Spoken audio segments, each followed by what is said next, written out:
नमस्कार। आज हूँ पवित्र देवस्नान पूर्णिमा। एठी देव कहले जगतर नाथ जगन्नाथ को बुझाई थाए।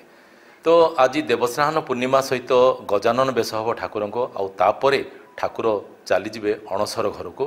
परवर्ती समय अणसर घर बाहर पर पवित्र रथयात्रा अनुष्ठित हम। हेल्ले जो पूरा लंबा प्रक्रिया रही परंपरा रही से संपर्क में आज टी आलोचना करवा। एथि आम सहित अतिथि रूप जोड़ी होती सांस्कृतिक गवेषक डॉक्टर सन्यासी मरणा। नमस्कार। समस्त अपेक्षा अंत घटिया जाऊँगी कारण देवस्नान पूर्णिमा माने आखि आगे झलसी उठ रथयात्रार दृश्य। तो ये परंपरा कौन पूरा प्रक्रिया कौन? नीलाचल निवासाय नित्याय परमात्मने बलभद्र सुभद्राभ्याम जगन्नाथाय ते नमः। जगतर जो अधीश्वर स्वयं महाप्रभु जगन्नाथ आज हूँ जन्मोत्सव। श्रीमंदिर जो भाव में 12 मास 13 पर्व पालित हुए तार प्रथम पर्व हूँ स्नान यात्रा बा देवस्नान पूर्णमी। आज दिन यात्रा आज ही जो विधिवत भाव में नीलाद्रि महोदयाष्टमी शेष 13 नंबर यात्रा एवं आज हूँ प्रथम यात्रा एवं महाप्रभु जगन्नाथ जड़ित जहाँ सब सेवा पूजा अच्छी तार आद्य पर्व हूँ आज पर्व। स्वतंत्र भाव में आज महाप्रभु प्रत्यक्ष स्नान करेंगे। महाप्रभु पाखे प्रतिदिन स्नान नीति हुए किंतु ताहा बिंब स्नान अर्थात दर्पणी रे महाप्रभु स्नान करती।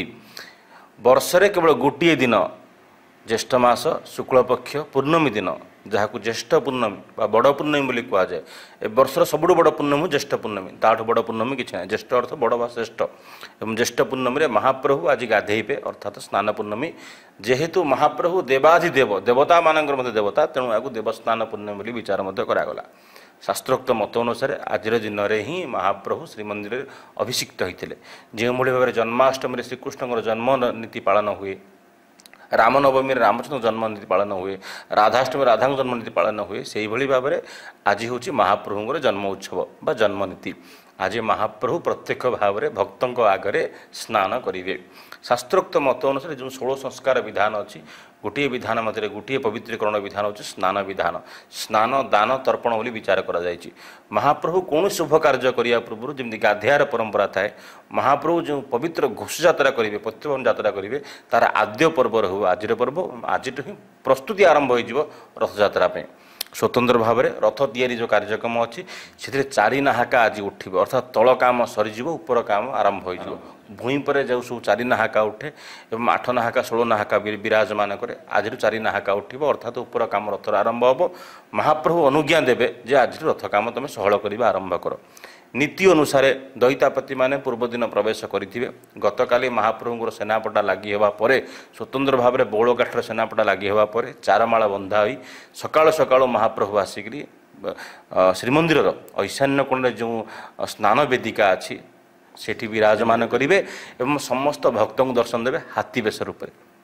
स्वतंत्र रोज आज हाथी बेश हाँ महाप्रभु आज 3 चतुर्धा विग्रह क्रमान्वय अनुसार 108 गरा जो सुना कूଅ अच्छी सुना कूअर पानी को गतकाली राति रखाई अभिषिक्त करिकी अर्थात ताकू अभिषेक रखाई से जल आज महाप्रभु प्रत्यक्ष भाव में स्नान करेंगे एवं स्नान करने महाप्रभुर स्वतंत्र बेश अनुष्ठित हम।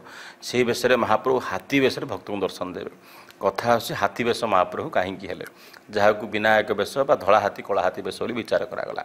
हाथी बेश पछरे एक बड़ किंवदंती रही इतिहास रही। थरे कौन हो महाराष्ट्र जन जैनिक पंडित गणेश्वर भट्ट नाम जन पंडित सी श्रीक्षेत्र आसते। जेहेतु जो मैंने सब महाराष्ट्रियन से इष्टदेव हेले स्वयं विनायक। सी देखिले मंदिर भितर जे मुख्य विग्रह अच्छा ना से विनायक ना से हरि से कौन तत्व पाइपारे ना। से हठात मन दुखरे फेरिबा समय मुक्तेश्वर महादेवर अनुज्ञा है जे आपण जहाँ को खोजुले देखु जाकि सी आज श्रीमंदिर बेढ़ा बाहर विद्यमान अच्छा।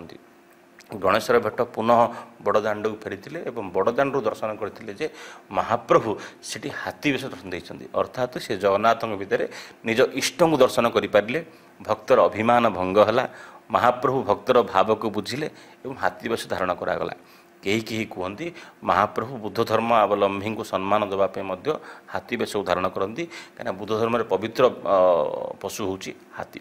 एभली बहुत विचार अनुसार अन्य कथार कहुई मनीष मन में गर्व अहंकार को विमोचन करी निजक निस्व करवा अर्थात हाथी हूँ गर्वर प्रतीक अहंकार प्रतीक मनीष मन भितर थिबा मनीष समस्त अहंकार को त्याग करी जदि आग को आसे मनीष आगे समाज आगे शून्य हुए तेबे से प्रभुत्व हासिल करे बा मनीषत्व हासिल करे विचार कराए तेणु महाप्रभु हाथी वेश हुंती महाप्रभुंर 36 वेश मध्य हाथी वेश एक प्रमुख वेश एवं जो बाहर जो किसी प्रमुख वेश हुए अथा बड़ तड़ वेश सुना वेश हाथी वेश एभଳି किसी वेश ही महाप्रभु सर्वसाधारण दर्शन दियंती एवं पतित पावन स्नान पूर्णिमा अवसर जो हाथी वेश गजानन वेश करते यहाँ वर्ष थरे ही हुए ना गजानन वेश अन्य समय शास्त्रोक्त मत अनुसार वर्ष को थरे ही गजानन वेश हुए एवं से रत्न सिंहासन उपर हुए ना सी बाहर हुए गज को लेकिन आउ गोटे गज उदाहरण वेश हुए जहाँ मंदिर भितर हुए से समय महाप्रभु श्रीहरि हुंती नारायण हुंती किंतु गज को लेकिन जो उपाख्यान महाप्रभु पाखे अच्छी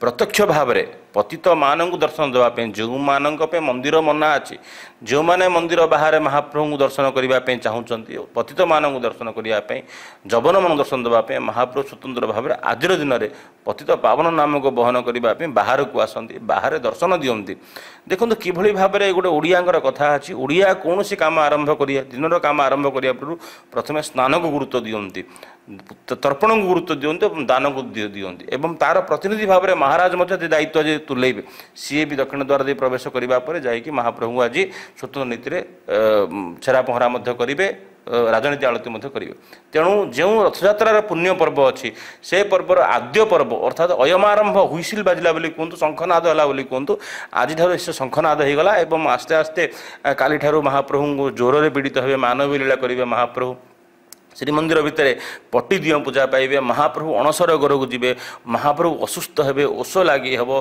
फुलुरी तेल लगी हम ये 15 दिन पर्यंत ब्रह्मगिरी जो अलानाथ पीठ अच्छी सेठी महाप्रभु दर्शन देवे चैतन्य लीला कथा अच्छी ये भितर ये लीलामय महाप्रभु नित्य श्री नित्य पुरुषोत्तम महाप्रभु ये नित्य प्रतिनित्य लीला करुँच भाव अनेक लीला महाप्रभु अच्छी पुणी महाप्रभु निजे श्रीअंग बाहर को आसवे वर्ष को 2 थर महाप्रभु श्रीअंग अर्थात निजे बाहर को आसती से दुईट हूँ स्नान यात्रा और गुंडीचा यात्रा तेणु यही दुई यात्रार महात्म्य सर्वाग्रे अच्छी नीलाद्रि महोदय वर्णन कर महाप्रभु जो दर्शन करें चर्मचक्षुरे स्नान विधि ताहले पुनर्जन्म हुईनि बोली विचार कर तेणु आज दिन महाप्रभु स्वतंत्र दिन आज दिन केते ओडिया लक्ष लक्ष कोटि कोटि ओडियांकर गोटे पवित्र दिन और जगन्नाथ धर्मावलंबी जो मैंने अच्छा वैष्णव अच्छा जो मैंने जगन्नाथ को भल पाँच सारा भारत में विश्व अच्छा से एक पवित्र दिन आज हूँ महाप्रभु जन्म उत्सव मध्य निहाती कहुए जे जगतर नाथ जगन्नाथ मानव लीला करती प्रतिटी भक्त प्रतिटी श्रद्धालुंकर हृदय से एक स्वतंत्र स्थान पाई था आज प्रसंग को ये आप साथी प्रकाश पट्टनायक विदाय दिंतु पुणी थे आउ एक प्रसंग आप सहित जोड़ी हूँ नमस्कार।